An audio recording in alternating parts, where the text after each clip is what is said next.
မင်္ဂလာပါ My Gadget Review Channel ကနေကြိုဆိုလိုက်ပါတယ် Vivo 7 Pro ကို unboxing review လေးလုပ်ပေးသွားမှာဖြစ်ပါတယ် Fitness tracker တစ်ခုအနေနဲ့ daily life မှာဘယ်လိုအသုံးဝင်လဲဒီဈေးတန်းမှာရောရွေးချယ်သိရင်လားဆိုတာကိုအသေးစိတ် review လေးလုပ်ပေးကြည့်အောင်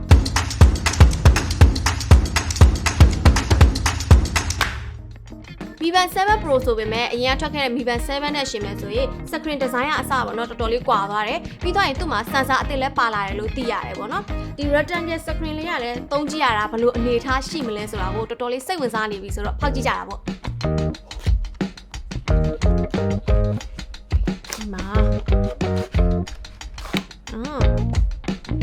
ဒါကတော့မောင်တော့ user book လေးပါ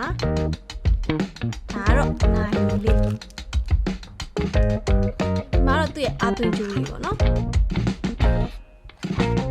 ဒါဆိုရင်နိုင်လေးကိုဖောက်လိုက်မယ်ရောင်လေးကလှရောနို့တီရောင်လေးပဲကိုတော့ဒီမှာလည်းမျက်နှာပြင်လေးက rectangle လေးလုံးဝမိုက်တယ်ဒါလေးကတော့ Vivo 7 Pro ပါ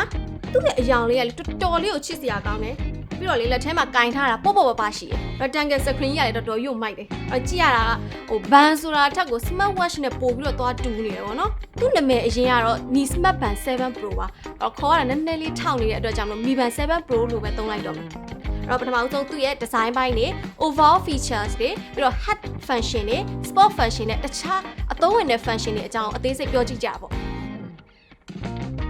ပထမဆုံးသူ့ရဲ့ design ပိုင်းကတော့ပြီးခဲ့တဲ့မေလထွက်ထားတဲ့ Mi Band 7နဲ့ရှင်မယ်ဆိုရင် design ကလုံးဝတော်တော်ကြီးကွာသွားတယ်ပြီးတော့သူက rectangle screen ကိုသုံးပေးထားတဲ့အတွက်ကြောင့်မလို့အရင်ထွက်ခဲ့တဲ့ Mi Band တွေနဲ့ဆိုရင်ပေါ့နော် screen size က 50% လောက်အထိပိုကြီးလာတာမြင်တယ်ပုံမှန်မြင်တွေ့နေကြအဝိုင်းပုံစံ4000ပုံစံဒီ smart watch တွေထက်စာရင်ဒီ full rectangle screen size တွေက reading experience ကိုပိုပြီးတော့တိုးစေတယ်လို့မြင်တယ်ပေါ့နော်သူရဲ့ screen size ကလည်း 1.64 inch ရှိတဲ့ AMOLED screen မှာ brightness ကတော့တော်တော်လေးကောင်းတယ်ပြီးတော့ 2.5D cap screen ကိုလည်းသုံးပေးထားတယ်pixel density ကတော့326 ppi ပါဘေးပေါင်လေးကလည်းကြည့်ရတာမတဲလိုနဲ့အမှန်တကယ်တော့ plastic ကိုသုံးပေးထားတာပါသူရဲ့ body တစ်ခုလုံးကိုလည်း plastic နဲ့သုံးပေးထားတယ် durability ဘိုင်းကတော့နည်းနည်းလေးအားမရဘူးပေါ့နော်စိတ်မချအောင်ကြိုးကြီးကလည်းမိုက်တယ်ပေါ့ဆိုတော့ပတ်ကြည့်ကြမယ်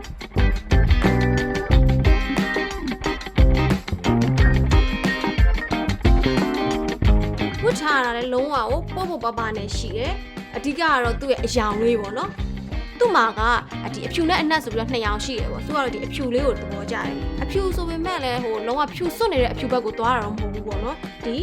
နု2ရောင်လို့တော့ပြောလို့ရမယ် overall design ကလုံးဝသဘောကျတယ်ဒါပေမဲ့သူ့ရဲ့ build quality ကိုတော့နည်းနည်းလေးအားမရအောင်ပေါ့နော်ချိတ်ဆက်ဖို့ကတော့ Mi Fitness app နဲ့ပါကိုယ့်ရဲ့ဖုန်းနဲ့ scan ဖတ်ပြီးတော့ပေါ့နော်ဒီ app ကိုတစ်ခါတည်း down လို့ရတယ်ဒီ app ထဲမှာဆိုရင်ကိုယ့်ရဲ့ health data တွေ sport data တွေကိုလည်း record လုပ်လို့ရတယ်ပြီးတော့ပေါ့နော်သူရဲ့ app noti permission ပေးတာတွေပြီး watch face တွေကိုလည်းချိန်လို့ရတယ် watch face တွေကလည်းလှတယ်ပေါ့နော် watch face တွေ180လောက်အထိကိုဘေးတွေပေါင်းလာတယ်ဆိုတော့ကိုစိတ်ကြိုက်ချိန်လို့ရတယ်ဒီမှာဆိုရင် watch face တွေကို category လေးတွေတော့ဖွဲ့ထားပေးသေးတယ်overall feature တွေကတော့ဒီ health feature တွေအနေနဲ့ဆိုရင် heart rate တွေပြီးရင်period cycle တွေblood oxygen တွေနဲ့ဒီ sleep tracking feature တွေဆိုပြီးပါတယ်ပေါ့နော်သူ့မှာက sport mode 118မျိုးပါတယ် 5ATM water resistant လည်းရသေးတယ်ပြီး battery mAh ကတော့235 ampere ပေါ့နော် NFC နဲ့ GPS မှုလည်းရတယ်တော့ UI ကတော့ခက်ရှင်းရှင်းလေးပဲ MIUI ကိုသုံးပေးထားတယ်နောက်တစ်ခုကကြတော့ပေါ့နော်ဒီ icon လေးတွေကတော့ရိုးရိုးလေးဆိုပေမဲ့ခက်ရှင်းရှင်းလေးလို့မြင်ရတယ်ပေါ့နော် icon တွေကိုလည်း single row double row ဆိုပြီးတော့ကြိုက်တယ်လို့ထားသုံးလို့ရတယ်တတိထားမိတာတစ်ခုကသူ့ရဲ့ touch response ကတော်တော်လေး delay နေတာကိုတွေ့ရတယ်ဒါကိုလည်းအရင်သဘောကျတယ်ဒီဈေးတန်းတူတဲ့ fitness tracker တွေမှာဆိုရင် touch delay ဖြစ်နေတာတွေ့ရတယ်ပေါ့နော်screen size ကြီးတာကြောင့်လည်းပါမယ်ထင်တယ်ဒီ touch လေးတွေထိရတဲ့အခါမှာတော်တော်လေးလွတ်လွတ်လပ်ရှိတယ်ဆိုတော့ sport function တွေအကြောင်းဆက်ပြောကြတာပေါ့sport function တွေကတော့ running, walking, cycling နဲ့ climbing မှုတွေအပြင်ပေါ့နော်စုစုပေါင်း118မျိုးရတယ်ပြီးတော့ indoor နဲ့ outdoor sport အမျိုးအစားစုံစုံလည်းရတယ်ကိုယ့်ရဲ့ဒီ record list တွေကို Mi Fitness app ထဲမှာလည်းပြန်ကြည့်လို့ရတယ် sport မှုတွေအပြင်မှာ running course တွေလည်းရတယ်basic, advanced running မှု fast running မှုဆိုပြီးတော့ပေါ့နော်ကို timer လေးတွေနဲ့လည်း running assistant ထားပြီးသုံးလို့ရတယ်ကိုကလေ့ကျင့်ခန်းလုံးဝပြင်းတဲ့သူတွေဆိုရင်တော့ဒီ course လေးတွေကတော်တော်လေးအဆင်ပြေပါတယ်နောက်ပြီးတော့သူ့မှာ auto detect sport function ဆိုတာပါလာတယ်ဒါဘလို့အလုပ်လုပ်တာလဲဆိုတော့ sport မှုတွေကိုသူက auto detect လုပ်ပေးတာကိုကလမ်းလျှောက်နေမယ်ဆိုရင် walking မှု auto on သွားမယ်ပြီးတော့ဖုန်းထဲမှာလည်းပေါ့နော်ဒီ record ကလုပ်နေမှာကိုကထပြီးတော့ပြေးလိုက်မယ်ဆိုရင် running မှုက auto on သွားမယ်တကူတကကြီးသွားပြီးရွေးပေးနေကြမလို့ဘူးပေါ့နော်ဒီ function ကို on ထားမယ်ဆိုရင်တော့ battery ကတော်တော်လေးစားမှာအခြားဒီ sport မှုတွေကတော့ပေါ့နော်တခြား fitness tracker တွေလိုမျိုးပဲထူးခြားပြောင်းလဲသွားတာမျိုးမရှိဘူး step ကောက်လောက်တာလည်း Mi Band 7 တက်ဆိုင်တော့တော်တော်လေးသိသက်သာလေးပြောင်းလဲသွားတာတွေ့ရတယ်သူ့မှာ 5 ATM water resistant လည်းပါတယ်ဆိုတော့ဒီရေအနက်9မီတာမှာမိနစ်30လောက်အထိကိုရေစိမ့်ခံတယ်ဆိုတော့ကိုကရေကူးရတာကြိုက်တယ်ဆိုရင်ဆွေးမမှုလေးကောင်းကောင်းသုံးလို့အဆင်ပြေပါတယ်နောက်တစ်ခုထူးခြားတာကတော့သူ့မှာ Bait GPS ပါလာတာပါဒီဈေးထဲမှာ Bait GPS ပါတဲ့ fitness tracker ကတော်တော်လေးကိုရှားတယ်ဒီ Bait GPS ပါလာတဲ့အတွက်ကြောင့်ကိုယ့်ရဲ့ location ကို record လုပ်လို့ရတယ်outdoor exercise တွေလုပ်တဲ့သူဆိုရင်ဒီဟာလေးကတော်တော်လေးအဆင်ပြေတယ်ပေါ့နော်GPS ကဒီ on off တော့လုပ်လို့တော့မရဘူး sport မှုတစ်ခုခု online တော့မှ GPS signal လေးကိုပြတာပေါ့နော်ဆိုတော့ကိုကအိမ်မှာလေ့ကျင့်ခန်းလုပ်တဲ့သူပဲဖြစ်ဖြစ် gym မှာလေ့ကျင့်ခန်းလုပ်တဲ့သူပဲဖြစ်ဖြစ်ဒီ Mi Band 7 Pro ရဲ့ sport function လေးကတော်တော်လေးကိုအဆင်ပြေပါတယ် heart function မှာဆိုရင် Xiaomi က heart monitoring sensor အသစ်ကိုထည့်ပေးထားတယ် heart rate တိုင်းတာ blood oxygen နဲ့ဒီ sleep monitoring function ပါတယ် intelligent heart rate monitoring function ကို on ထားလိုက်မယ်ဆိုရင်ကိုယ့်ရဲ့ heart rate ကိုတိုင်းမှုအတွက်သူကတိုင်မာပေးလို့ရတယ်ပေါ့နော်ပြီးရင်ကိုယ့်ရဲ့ heart rate ကမြင့်တဲ့အချိန်ပဲဖြစ်ဖြစ်နှိမ့်တဲ့အချိန်ပဲဖြစ်ဖြစ်သူက alert လုပ်ပေးတယ်ဒီ function လေးက battery နည်းနည်းတော့စားတယ်ဆိုပေမဲ့ဒီလေ့ကျင့်ခန်းလုပ်တဲ့သူတွေဆိုရင်တော့ safe ဖြစ်အောင်တော့ပေါ့နော် function ကို on ထားသင့်တယ်